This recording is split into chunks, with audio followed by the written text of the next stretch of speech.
Assalamualaikum warahmatullahi wabarakatuh. Shalom, Om Swastiastu, Namo Buddhaya, Salam Kebajikan. Halo teman-teman belajarku, perkenalkan aku Ajeng Rahayu dari Universitas Lampung yang pada video pembelajaran kali ini akan mengajak teman-teman semua untuk yuk kenal lebih dekat dengan ilmu ekonomi. Ilmu ekonomi merupakan salah satu cabang ilmu yang sangat berguna untuk kehidupan sehari-hari. Karena itu, simak video pembelajaran kali ini untuk memahami ilmu ekonomi itu sendiri. Untuk memahami ilmu ekonomi itu sendiri, penting untuk kita ketahui beberapa hal. Yang pertama, pengertian ilmu ekonomi. Jadi teman-teman belajarku, ilmu ekonomi atau kata ekonomi diambil dari bahasa Yunani yaitu oikonomia. Oikonomia itu sendiri terdiri dari dua kata yaitu oikos dan juga nomos.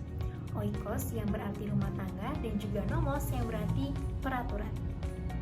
Jadi dapat disimpulkan ekonomi adalah ilmu yang mempelajari bagaimana manusia memenuhi kebutuhan hidupnya dengan sumber daya yang tersedia. Jadi teman-teman belajarku, di sini terdapat hal yang menarik. Mengapa?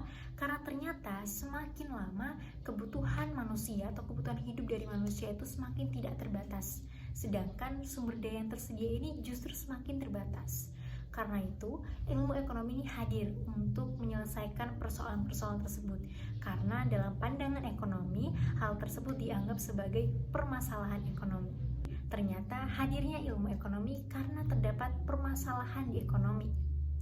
Jadi, apa sebetulnya permasalahan pokok ilmu ekonomi itu sendiri?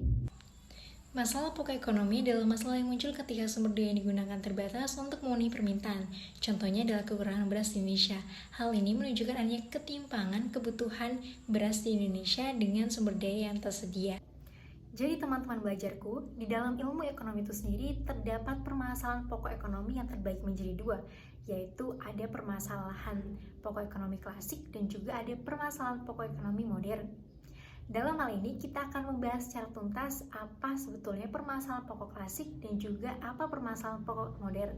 Pertama, masalah utama ilmu ekonomi klasik dibagi menjadi 3 bagian, yaitu produksi, distribusi, dan konsumsi. Masalah produksi. Untuk memenuhi kebutuhan manusia, barang dan jasa harus disediakan. Untuk mencapai tujuan tersebut, produsen harus mengetahui barang dan jasa apa yang dibutuhkan masyarakat. Selanjutnya adalah masalah distribusi. Masalah distribusi adalah bagaimana mendistribusikan produk dengan benar kepada konsumen. Terakhir yaitu masalah konsumen. Setelah barang dan jasa sampai ke konsumen, pertanyaan selanjutnya adalah apakah akan mengkonsumsi atau membuang barang karena harganya tidak terjangkau. Kedua, pokok permasalahan ekonomi modern. Pada pokok permasalahan ini didasarkan pada kelangkaan dan juga pilihan.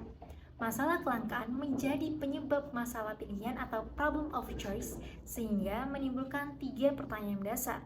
What, how, and for whom?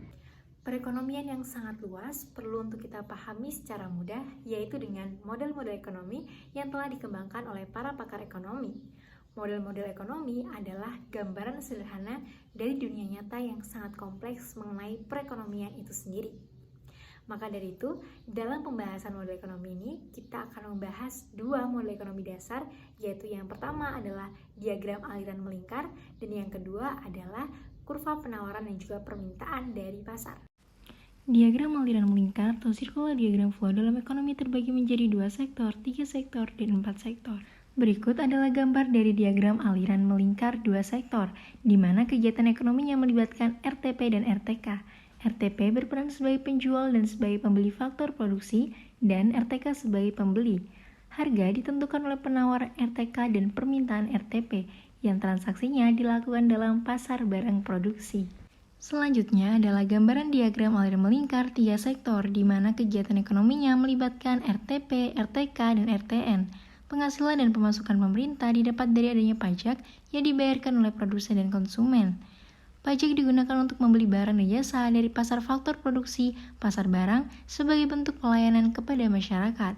Terakhir yaitu gambaran diagram aliran melingkar 4 sektor, di mana kegiatan ekonominya melibatkan semua para pelaku ekonomi, yaitu RTP, RTK, RTN, dan RTLN. Masyarakat luar negeri berinteraksi melalui kegiatan perdagangan, baik itu ekspor dan impor barang dan jasa. Kegiatan perdagangan akan menguntungkan pemerintah dari adanya sektor pajak atau devisa. Setelah kita memahami mengenai model-model dalam ilmu ekonomi, penting untuk kita juga mengetahui mengenai variabel-variabel dalam ilmu ekonomi.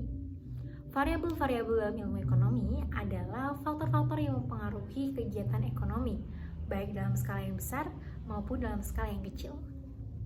1. Pertumbuhan ekonomi. Pertumbuhan ekonomi adalah ukuran kenaikan nilai barang dan jasa yang diproduksi dalam suatu negara dalam jangka waktu tertentu. Variabel ekonomi seperti produksi industri, investasi, dan konsumsi pribadi memainkan peran penting dalam pertumbuhan ekonomi. Jika produksi industri meningkat, maka akan ada peningkatan produksi barang dan jasa yang berdampak positif pada pertumbuhan ekonomi. 2. Inflasi. Inflasi adalah peningkatan harga barang dan jasa dalam suatu negara. Inflasi dapat mempengaruhi daya beli masyarakat dan pertumbuhan ekonomi secara keseluruhan. Tingkat inflasi yang rendah dapat meningkatkan daya beli masyarakat dan mendorong pertumbuhan ekonomi. 3. Tingkat bunga. Tingkat bunga dapat mempengaruhi pengeluaran pribadi dan investasi bisnis. Jika tingkat bunga rendah, maka orang lebih cenderung untuk meminjam uang untuk melakukan investasi yang dapat mendorong pertumbuhan ekonomi. 4. Tingkat pengangguran. Tingkat pengangguran mengukur persentase orang yang mencari pekerjaan tetapi tidak dapat menemukan pekerjaan. Tingkat pengangguran tinggi dapat menyebabkan ketidakstabilan sosial dan ekonomi. 5. Perdagangan internasional. Perdagangan internasional dapat mempengaruhi pertumbuhan ekonomi suatu negara. Ekspor barang dan jasa dapat meningkatkan pendapatan negara dan membuka peluang pasar baru. Namun, impor barang dan jasa menciptakan persaingan di dalam negeri. Sehingga dapat ditarik kesimpulan bahwasannya variabel ekonomi memainkan peran penting dalam keberhasilan ekonomi suatu negara. Pertumbuhan ekonomi, inflasi, tingkat bunga, tingkat pengangguran, dan perdagangan internasional semuanya mempengaruhi keadaan ekonomi suatu negara. Teman-teman belajarku, ketika kita sudah membahas mengenai kegiatan ekonomi, kita juga perlu membahas dua komponen penting dalam kegiatan ekonomi, yaitu pelaku konsumen dan juga pelaku produsen. Pelaku konsumen dan juga pelaku produsen merupakan dua komponen penting dalam kegiatan ekonomi karena mereka saling berkaitan dan juga saling mempengaruhi dalam kegiatan produksi, distribusi, dan juga konsumsi barang dan jasa. Teman-teman belajarku, itulah tadi hal-hal mendasar yang perlu untuk kita pelajari agar kita memahami apa itu ilmu ekonomi. Mulai dari definisi ilmu ekonomi, permasalahan pokok ilmu ekonomi, model-model dalam ilmu ekonomi, variabel-variabel dalam ekonomi, hingga pelaku-pelaku dalam kegiatan ilmu ekonomi sendiri. Terus belajar ilmu ekonomi ya. Wassalamualaikum warahmatullahi wabarakatuh. Salam ekonom.